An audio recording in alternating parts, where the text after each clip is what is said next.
Some trades are bad, and then there are trades so awful they haunt teams for decades. From MVPs to Hall of Famers, these deals changed baseball history for all the wrong reasons. Let's break down the worst trades ever made. Number 1. The Athletics had a star in Josh Donaldson, a powerhouse hitter who helped them reach the playoffs 3 straight seasons. But instead of keeping him, they made a move that still stings. Trading him to Toronto in 2015 for Brett Lawrie, Kendall Graveman, Sean Nolan, and Franklin Barreto. Donaldson wasted no time proving why this was a disaster. In his first season with the Blue Jays, he blasted 40 home runs, won AL MVP, and turned Toronto into a serious contender. He kept up the dominance for years, leading the Jays to multiple playoff runs and putting up numbers that made pitchers sweat. The 10th. It's Craig Watt. Boston made one of the most shocking trades in baseball history when they let go of Mookie Betts.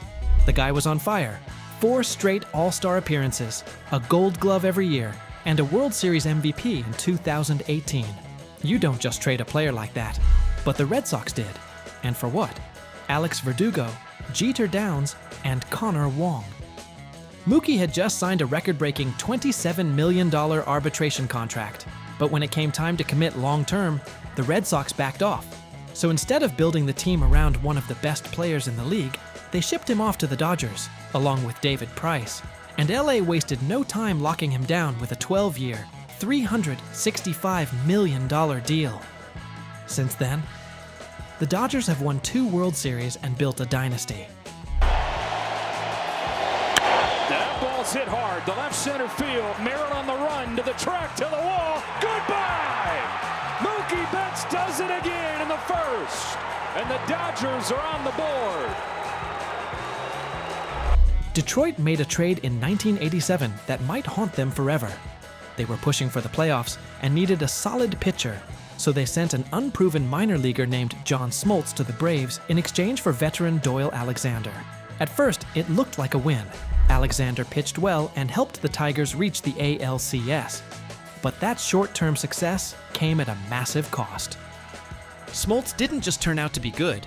He became one of the greatest pitchers in baseball history. A 20-year career, a Cy Young Award, a World Series ring, and postseason dominance that few could match. Marlins fans, this one still hurts. High fly ball into deep center field, way back, this ball is up, and there is number 300 for Miguel Cabrera. Imagine having a generational hitter and just giving him away. That's exactly what Miami did when they traded Miguel Cabrera to the Tigers. Cabrera wasn't just good, he was unreal.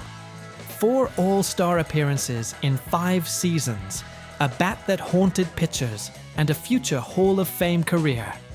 But the Marlins, in classic fashion, mismanaged their finances and couldn't afford to keep him.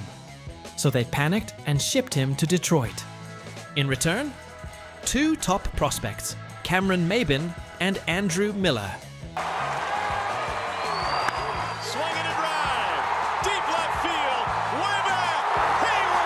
The Mets might want to erase 1971 from their history books because this trade was a disaster. Imagine giving away a pitcher who would go on to become one of the most dominant arms in baseball, all for a player who barely lasted 2 seasons. That's exactly what happened when they sent Nolan Ryan to the Angels for Jim Fregosi. At the time, Ryan was just 24 and had a losing record with control issues. The Mets got impatient and decided to swap him for Fregosi, a 6-time All-Star. Seemed like a fair deal, until it wasn't. Fregosi did almost nothing for the Mets and was off the team for 2 years. Meanwhile, Ryan, he turned into a baseball legend. What a game he pitched also. Foul out of play. Oh, is he letting it all out. The Expos made a trade in 1989 that still haunts baseball fans. They gave away one of the most dominant pitchers in history, Randy Johnson, for almost nothing. And the worst part, they barely even got a return before everything fell apart. At the time, Montreal wanted a solid arm to help their rotation, so they sent Johnson, Gene Harris, and Brian Holman to the Mariners for Mark Langston and Mike Campbell. Langston pitched well for 24 games. Then he bolted for the Angels. Campbell, he never even threw a pitch for the Expos. That's right, Montreal traded away a future Hall of Famer and ended up with a guy who left in a few months and another who never played a game. 3-2 pitch on the way. Swing and a miss. He came back from a White Sox fans, look away. This one still stings. In 2016, chasing the playoffs, they traded Eric Johnson and an unknown minor leaguer, Fernando Tatis Jr., for veteran pitcher James Shields. It seemed like a solid move. It wasn't. Shields completely flopped, going 1635 with a brutal 5.31 ERA over 3 seasons. But the real pain, the prospect they gave up. Tatis didn't just develop, he became a superstar. In his first 3 seasons, he finished top 5 in MVP voting twice and turned into the face of the Padres. To try for another comeback victory. High drive, deep left field for Fernando. It is gone! Oakland made a trade in 1997 that still haunts A's fans. Mark McGwire looked like the franchise's future after smashing 49 home runs as a rookie and winning Rookie of the Year. Injuries slowed him down in the early 90s, but after blasting 52 homers in 1996, the A's saw a chance to cash in. They traded him to the Cardinals for 3 pitchers: Eric Ludwig, TJ Matthews, and Blake Stein. That deal flopped instantly. Ludwig and Stein combined for just 6 wins, and Matthews had a 4.78 ERA over 5 seasons.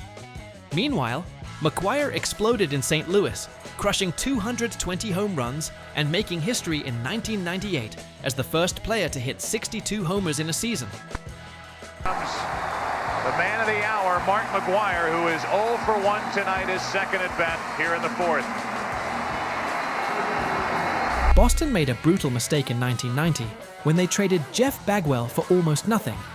At the time, he was just a young prospect, but his potential was undeniable. Instead of keeping him, the Red Sox traded him to Houston for reliever Larry Anderson, hoping for a playoff push. Anderson wasn't terrible, he had a solid stretch, but he was just a short-term rental. Meanwhile, Bagwell wasted no time proving Boston's mistake. In his first full season with the Astros, he won Rookie of the Year. Deep drive to left. Back is Glenn Allen Hill looking up, and Houston leads 1-0. Jeff Bagwell with a home run to straightaway left. No trade in baseball history was worse than the one that cursed the Red Sox for 86 years. In 1919, Boston was a powerhouse, winning 5 of the first 15 World Series titles. They also had Babe Ruth, the biggest star of the era. But team owner Harry Frazee needed cash, so he sold Ruth to the Yankees for $100,000 and a loan on Fenway Park. That deal flipped baseball's power balance. The Yankees became the most dominant team in history, winning 26 championships before 2000. The Red Sox, they didn't win another title for nearly 9 decades. It became the curse of the Bambino. They lost Game 7 of the World Series 4 times, including the infamous 1986 Bill Buckner era. Which one do you think was the biggest mistake of all time? Drop your answer in the comments. And don't forget to like, share, and subscribe for more.